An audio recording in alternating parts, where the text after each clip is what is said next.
But I don't think the border is as big of an issue as people say it is, by the way. So. Why don't you think the border is a big problem right now? Because every time they talk about it, all they're talking about is the traffic across the border from day to day. They're not talking about changing the laws or changing the fact that you can just jump into the United States and claim asylum and then you get a court date and you get to stay. Do you support Kamala Harris? I do. Why? The fact that she's female, the fact that she's a person of color, she's strong, but also has empathy. How do you feel Kamala Harris has empathy when she kept people in jail longer than they should have for minor drug possessions? Ooh, well, here you go. Honestly, I haven't done the research on stuff like that. Do you support Kamala Harris? I do. Why? And I believe that the economy is doing better. And I think the other world countries respect us a little bit more.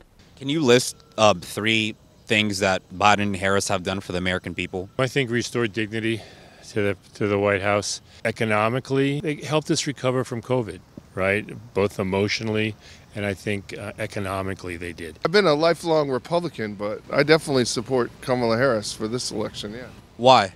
Trump was a disappointment. He made a lot of erratic decisions. I don't think he handled COVID well. And he just used it as a political tool. He kept my sister-in-law out of the country for a little bit because she's married to my brother and she's German. And when COVID was happening, he didn't let her come over on the plane to, get her vaccination over here. Honestly, I would vote for my trash bag over Trump.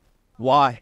My trash bag has more dignity and more reliable, and it does not enforce hate. How is installing politicians instead of the American people voting for them saving democracy? I'm okay with that. You can say, the game was fixed for Harris, but she was picked as vice president. Typically, vice presidents become the next candidate. Do you support Kamala Harris? I do. Why is that? Because I believe that electing Donald Trump would be a big mistake for our country and did try to suborn democracy on January 6th. I think all the evidence points to that. I believe in her investments in infrastructure, her investments in education, her investments in criminal justice. She knows much more about that than I do. How is it installing politicians like Kamala Harris instead of the American people voting for them saving democracy? It doesn't. Biden was forced out by the people. So he wanted somebody else to run. And Kamala was the best choice because, number one, she's the vice president and she should be in line. And I don't think Kamala is going to get us into a war. I think that's the worst thing you could do. And I don't think she's going to mess up international trade. Trump's a wild card. And yeah, he hasn't been good to his people. Would you be voting for Kamala if Trump wasn't the Republican candidate? I have voted for Republicans in the past, right? It's not the party that it was 20 years ago.